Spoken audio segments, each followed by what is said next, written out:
Le rapport de la Cour des comptes ne surprend pas le docteur Nass. Il a lui-même été auditionné par des agents de la Cour en juin dernier. Le temps de passage moyen aux urgences du CHRU de Nancy est bien de 5 heures environ. C'est le temps écoulé entre l'arrivée et la sortie du patient, ce qui est différent du temps d'attente. En moyenne, le délai d'attente, là, depuis une réorganisation à la fois médicale et soignante, est de l'ordre d'1h30. Alors ça entraîne bien sûr des disparités. Il y a des malades qui sont pris en charge tout de suite, lorsqu'il y a une urgence vitale ou pseudo-vitale, et ensuite des patients qui peuvent attendre beaucoup plus longtemps.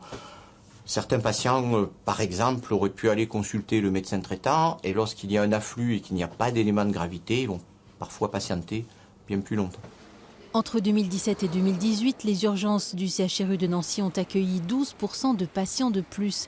Les choses devraient s'améliorer avec l'arrivée toute récente d'un scanner dans le service. À Nancy, il existe aussi un grand projet pour l'avenir. Dans le cadre du plan de refondation, il y a un grand projet de se regrouper tous sur le site de Brabois.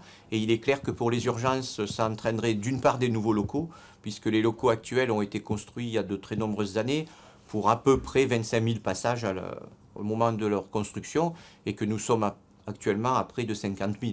Donc il est clair que les locaux ne sont plus tout à fait adaptés. Le fait de se regrouper permettra d'avoir une proximité avec les services d'hospitalisation.